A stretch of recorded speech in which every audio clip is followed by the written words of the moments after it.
بہت نوازا ہے اس پاک ذات نے مجھے، میری عبادت کے برابر ملتا تو شاید کچھ نہ ملتا۔ رب العالمین تک پہنچنے کے لیے رحمت للعالمین کی پیروی ضروری ہے۔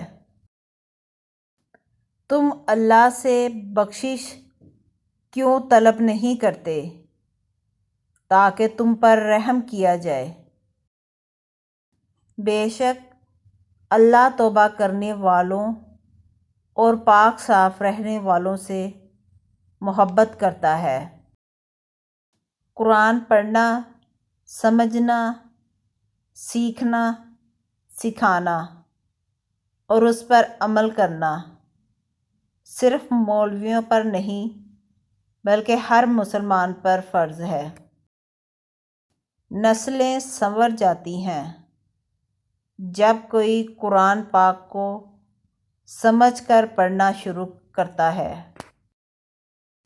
اے انسان، تو کتنا خوش قسمت ہے، قرآن پاک میں اللہ تم سے بات کرتا ہے۔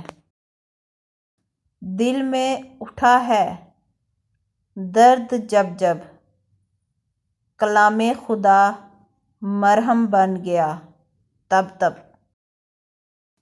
فرصت اگر ملے تو پڑھنا مجھے ضرور، میں نایاب الجھنوں کی مکمل کتاب ہوں۔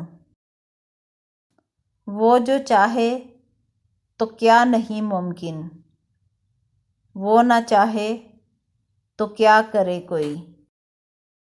زندگی کو ایسا بنا دے میرے اللہ، خوشی ملے تو سجدہ کرو، غم ملے تو صبر کرو۔ یا اللہ، ہمارے ویران دلوں کو قرآن پاک کی محبت سے آباد فرما، آمین۔ جو کرتا ہے اللہ کرتا ہے، اور اللہ جو کرتا ہے بہتر کرتا ہے۔ اے اللہ، مجھ پہ بس اتنا کرم رکھنا کہ میں کبھی بے بسی کی انتہا پہ نہ پہنچوں۔ یا اللہ، رحم کرنا۔ بے شک میرا اللہ آزماتا بھی ہے اور سنبھالتا بھی ہے۔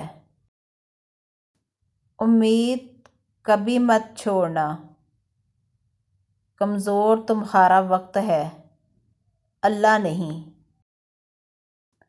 ہمارا یقین کمزور ہے لیکن اللہ کے وعدے تو سچے ہیں۔ جو ذات سب بدل دیتی ہے وہ تیرا غم بھی خوشی میں بدل دے گا۔ سب سے اچھی طلب اللہ کی طلب ہے اور سب سے اچھی یاد اللہ کی یاد ہے۔ جس محبت میں تم اللہ کے قریب ہو جاؤ وہ محبت لاجواب اور پاک ہے۔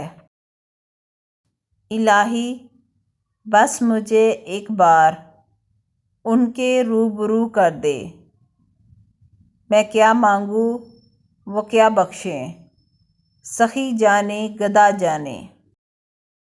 میرا رب تو وہ ہے جو روحوں کی اذیت بھی جانتا ہے۔ رسول کی محبت نور ہے اور نور ہمیشہ صاف دل میں سماتا ہے۔ وہ درد جو تجھے اللہ پکارنے پر لے آئے، اس درد پر بھی تیرا سجدہ شکر لازم ہے، اور اپنی رحمت سے مجھے اپنے نیک بندوں میں داخل فرما۔ جب بھی دعا مانگو پورے یقین اور امید کے ساتھ مانگو، یہ لیکن تو سب انسانوں کے لیے ہے، اللہ تو بس اللہ ہے، دینے والا اللہ۔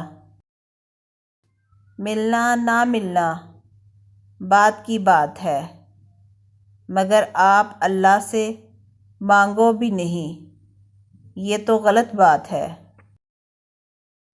تھکے ہوئے دل اور ریزہ ریزہ روح کے لیے اللہ ہی کافی ہے۔